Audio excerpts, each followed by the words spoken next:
El extraño. Aquella noche el varón soñó mucho, y todos sus antepasados, con figura y forma de bruja y diablo y cadáver, acompañaron sus pesadillas. Keats. Desdichado aquel a quien los recuerdos de la infancia solo traen temor y tristeza. Infeliz del que mira atrás y no ve más que horas de soledad en amplias y lúgubres estancias con negras colgaduras y enloquecedoras hileras de libros antiguos. O aquel que ve espantosas vigilias entre árboles sombríos y grotescos, verdaderos gigantes que agitan silenciosamente sus torcidas ramas. Esto es lo que los dioses me dieron a mí, el aturdido, el desilusionado, el estéril, el desarraigado. Y sin embargo, cuando mi mente trata de llegar más allá, me aferro desesperadamente a aquellos recuerdos marchitos y me siento extrañamente alegre. Ignoro dónde nací. Lo único que sé es que el castillo era infinitamente antiguo e infinitamente horrible, lleno de oscuros pasadizos y con unos techos muy altos en los que la mirada solo podía distinguir telarañas y sombras. Las piedras de los ruinosos castillos estaban siempre espantosamente húmedas y en todas partes había un olor horrible, como de montones de cadáveres que se hubieran acumulado durante generaciones. No había nunca luz, de modo que yo solía encender velas para disponer de claridad. No penetraba nunca la luz del sol, debido a que enormes árboles crecían a mayor altura que el punto más elevado de la torre a que yo tenía acceso.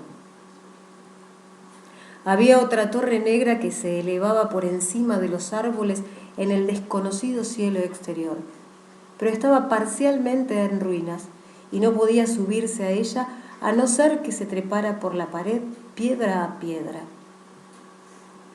Debí vivir años enteros en aquel lugar, pero no puedo medir el tiempo. Alguien debió preocuparse de atender a mis necesidades, aunque no recuerdo a ninguna persona, excepto a mí mismo, ni a ningún ser viviente aparte de las silenciosas arañas, ratas y murciélagos. Creo que quien me alimentó debió ser alguien sorprendentemente viejo, ya que mi primera idea de una persona viva fue la de una burlona réplica de mí mismo, aunque retorcida, encogida y vieja como el castillo. Para mí no había nada de grotesco en los huesos y esqueletos que llenaban algunas de las tumbas de piedra excavadas en la parte más honda del castillo, entre sus cimientos. En mi imaginación asociaba aquellas cosas con acontecimientos normales y pensaba que eran más naturales que los grabados de vivos coloridos en que se reproducían seres vivientes que encontraba en muchos de los desvencijados libros. De ellos aprendí todo lo que sé. Ningún profesor me apremió ni me guió, y no recuerdo haber oído ninguna voz humana en todos aquellos años, ni siquiera la mía. Aunque he leído que existe la facultad de hablar, nunca traté de hablar en voz alta. Mi aspecto me era también desconocido, ya que en el castillo no había espejos, y yo me limitaba a considerarme a mí mismo como semejante a las juveniles figuras que veía dibujadas y pintadas en los libros. Tenía la impresión de ser joven, debido a lo poco que recordaba de mi vida anterior. En el exterior, al otro lado del pútrido foso y debajo de los sombríos árboles, me tumbaba a menudo para soñar en las cosas que había leído en los libros, y me imaginaba a mí mismo en medio de una alegre muchedumbre en el soleado mundo que había más allá de los interminables bosques.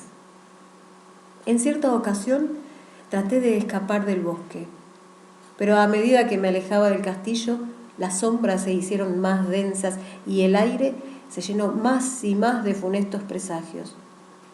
De modo que retrocedí frenéticamente para no perderme en un laberinto de nocturnal silencio. Y así, a través de interminables crepúsculos, soñaba y esperaba, aunque ignoraba el objeto de mi espera. A veces, en la oscura soledad, mi deseo de luz era tan intenso que alzaba desesperadamente las manos hacia la única torre en ruina que se elevaba por encima de los árboles al desconocido cielo exterior. Y al final decidí escalar aquella torre, a pesar del peligro de caer que ello significaría. Era preferible echarle un vistazo al cielo y perecer que vivir en aquella perpetua oscuridad. En el húmedo crepúsculo trepé por la gastada y vieja escalera de piedra hasta que alcancé el rellano donde terminaba, y a partir de allí seguí ascendiendo peligrosamente apoyando los pies en unos pequeños asideros. Aquel cilindro de roca sin escalera resultaba fantasmal y terrible, oscuro, ruinoso, desierto y siniestro, con los sorprendidos murciélagos cuyas alas no producían el menor ruido. Pero más fantasmal y terrible era aún la lentitud de mi ascensión. Por mucho que ascendía, la oscuridad encima de mi cabeza no era menos intensa. Un escalofrío recorrió todo mi cuerpo. Me pregunté por qué no alcanzaba la luz, y de haberme atrevido hubiera mirado hacia abajo. Imaginé que la noche había caído repentinamente sobre mí y me aferré inútilmente con una mano libre al alféizar de una ventana para mirar hacia afuera y tratar de calcular la altura que había alcanzado. De pronto, tras una interminable, pavorosa y ciega ascensión por aquel cóncavo precipicio, noté que mi cabeza tocaba una cosa sólida y supe que había llegado al techo, o al menos a alguna clase de suelo. En la oscuridad alcé mi mano libre, palpé el obstáculo y comprobé que era de piedra e inamovible. Entonces di un mortal rodeo a la pared, aferrándome a los más leves puntos de apoyo que encontré, hasta que finalmente mi mano alzada halló la abertura del obstáculo y empecé a ascender de nuevo, empujando la losa o la puerta con mi cabeza, ya que tenía ambas manos ocupadas en el peligroso ascenso. Encima no se veía ninguna claridad, y a medida que mis manos progresaron en la subida, supe que mi ascensión había terminado, puesto que la losa era una trampilla que conducía a una superficie de piedra de mayor circunferencia que la torre inferior. Sin duda, el suelo de alguna elevada y amplia torreta de observación.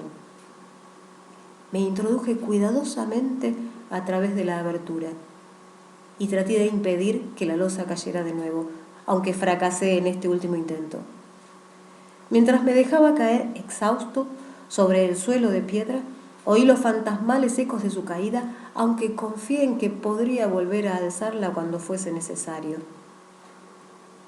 Creyendo encontrarme a una prodigiosa altura, muy por encima de las más elevadas ramas de los árboles del bosque, me arrastré hasta una de las ventanas, creyendo que por primera vez iba a poder contemplar el cielo, la luna y las estrellas, cuya existencia conocía a través de los libros. Sin embargo, mi decepción fue mayúscula, ya que todo lo que vi fueron unas amplias estanterías de mármol que sostenían unas odiosas cajas oblongas de tamaño inquietante. Me pregunté qué espantosos secretos encerraba aquella estancia, edificada a tal altura. Luego, inesperadamente, mis manos se posaron en el umbral de una puerta, toda de piedra, labrada con extraños dibujos.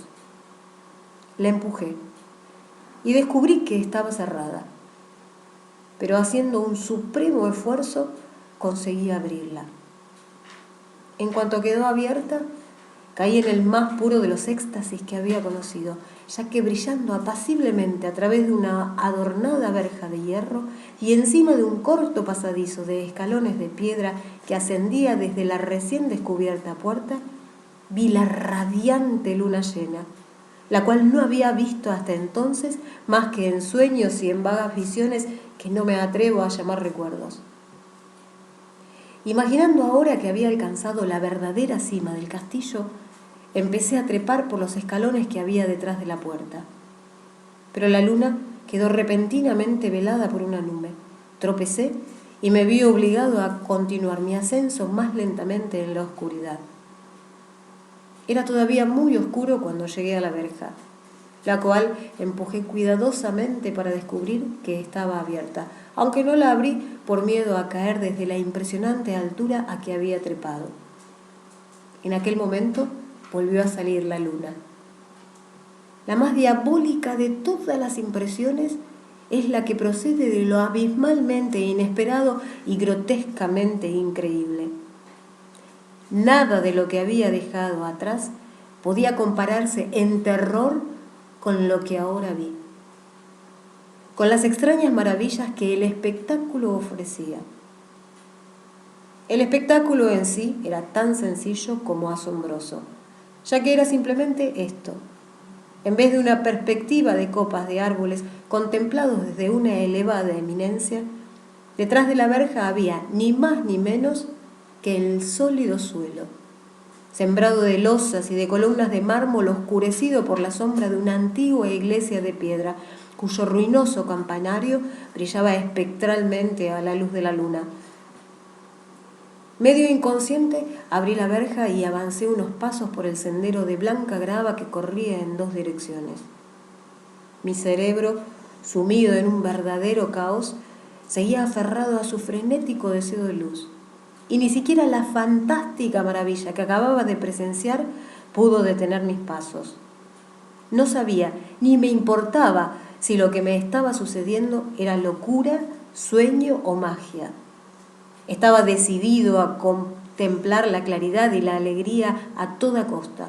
Ignoraba quién era o qué era yo y qué podía ser lo que me rodeaba. Aunque mientras seguía avanzando empecé a tener conciencia de una especie de espantoso recuerdo latente que hacía que mi avance no fuera totalmente casual. Pasé debajo de un arco que daba fin a la zona de losas y columnas y vagabundeé a través del campo abierto. A veces siguiendo el camino visible, a veces abandonándolo de un modo muy curioso para cruzar unos prados en los que solo unas ocasionales ruinas hablaban de la antigua presencia de un camino olvidado.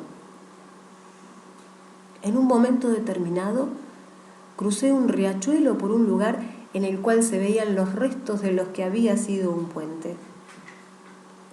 Habían transcurrido más de 2 horas cuando llegué a lo que parecía ser el término de mi excursión, un venerable castillo de muros cubiertos de hiedra, en medio de una frondosa arboleda, sorprendentemente familiar, aunque a mis ojos llenos de extrañas perplejidades. Vi que el foso estaba lleno y que algunas de las torres se habían caído. En cambio, veíanse unas alas nuevas que confundían mis recuerdos, si es que se trataba de recuerdos. Pero lo que observé con más interés y deleite fueron las abiertas ventanas, esplendorosamente iluminadas y dejando pasar al exterior unos alegres sonidos. Acercándome a una de ellas, miré al interior y vi un grupo de seres extrañamente vestidos. Estaban muy alegres y se hablaban vivamente unos a otros. Hasta entonces, aparentemente, yo no había oído hablar a ningún ser humano y solo en forma vaga pude intuir lo que estaban diciendo. Algunos de los rostros parecían traerme recuerdos increíblemente remotos. Otros me resultaban por completo desconocidos. La ventana era muy baja y decidí pasar al interior de la estancia, emocionado y feliz al creer que habían terminado mis horas de negra desesperación. Pero entonces empezó la verdadera pesadilla, ya que en el momento en que entré en la estancia se produjeron las más espantosas manifestaciones de terror que imaginarse puedan. Mi presencia provocó en los reunidos un repentino e irrefrenable miedo, desencajando todos los rostros y haciendo surgir los más horribles gritos de casi todas las gargantas. La huida fue general, una huida precipitada en tropel. Muchos habían cubierto los ojos con las manos y en su afán por escapar tropezaron ciegamente contra muebles y paredes antes de conseguir llegar a alguna de las numerosas puertas. Los gritos resultaban impresionantes. Y mientras estaba de pie en el centro de la iluminada estancia, solo e intrigado, escuchando los pasos precipitados de los que tan misteriosamente acababan de huir, temblé al pensar en lo que les había aterrorizado y que yo no había sido capaz de ver. A simple vista, la estancia parecía desierta, pero cuando avancé hacia una de las alcobas, creí detectar una presencia allí. Tuve la impresión de que algo se movía detrás del arco dorado que conducía a otra estancia similar. A medida que me acercaba al arco, aquella presencia se hizo más clara. Y luego, con el primero y último de los sonidos pronunciados por mí, un aullido que me impresionó casi tan profundamente como la visión que lo causaba, me encontré delante de la inconcebible, indescriptible y espantosa monstruosidad, cuya aparición había convertido a un grupo de alegres contertulios en un rebaño de delirantes fugitivos.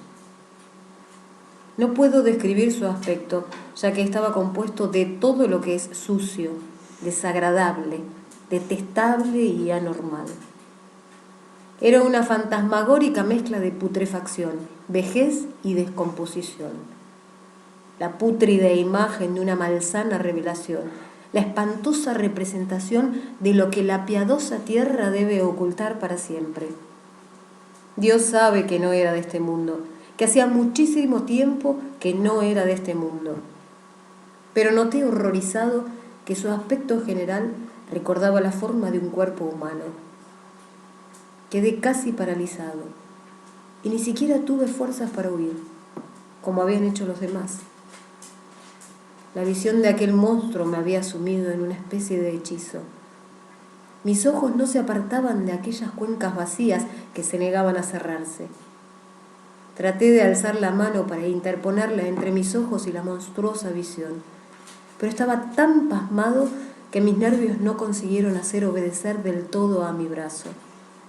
La tentativa, sin embargo, bastó para hacerme perder el equilibrio hasta el punto de que tuve que avanzar unos pasos tambaleándome para no caer. Y mientras avanzaba me di cuenta, con creciente horror, de que la cosa se acercaba más a mí, respirando de un modo espantoso. Me pareció oír el sibilante sonido de su respiración. Enloquecido, encontré las fuerzas necesarias para alzar una mano protegiéndome contra la horrible aparición. Y en un cataclismológico segundo de pesadilla cósmica, mis dedos tocaron la putrefacta garra del monstruo detrás del arco dorado. Y en aquel mismo instante, algo pareció desgarrarse en mi cerebro y me sentí inundado por una avalancha de recuerdos. En aquel terrible segundo, supe todo lo que había sido. Recordé el otro lado del terrible castillo y de los árboles y reconocí la ahora modificado edificio en el cual me encontraba. Y lo más terrible de todo, reconocí la impía abominación que me estaba mirando fijamente mientras yo apartaba con precipitación mis manchados dedos de los suyos. Pero en el cosmos, del mismo modo que existe la amargura, existe también el bálsamo. Y este bálsamo es el nepente. En el supremo horror de aquel espantoso segundo, olvidé lo que me había horrorizado y la avalancha de negros recuerdos se desvaneció en un caos de reverberantes imágenes. Como en un sueño, huí de aquel lugar maldito y corrí silenciosa y rápidamente a la luz de la luna. Cuando estuve de regreso en el lugar donde se alzaban las losas y las columnas de mármol, me di cuenta de que no me era posible abrir la trampilla de piedra. Pero no lo lamenté, ya que había llegado a odiar el viejo castillo y los árboles que lo rodeaban. Ahora cabalgo con los burlones y amigables vampiros en el viento nocturno y de día juego entre las catacumbas de Neprenka, en los ocultos y desconocidos valles de Adot en el Nilo. Sé que la luz no es para mí, excepto la de la luna sobre las tumbas de roca de Neb, y sé que no puedo aspirar a ninguna diversión aparte de los festejos que Nitocris celebra detrás de la gran pirámide. Pero en mi nueva selvatiquez y libertad, Casi doy la bienvenida a la amargura de ser un extraño, ya que a pesar de que el nepente me ha tranquilizado siempre, sé que soy un extraño en este siglo y entre aquellos seres que todavía son hombres. Lo he sabido desde que alargué mis dedos hacia la abominación que se encontraba detrás de aquel arco dorado, desde que alargué mis dedos y toqué una fría y firme superficie de pulido cristal. Lovecraft.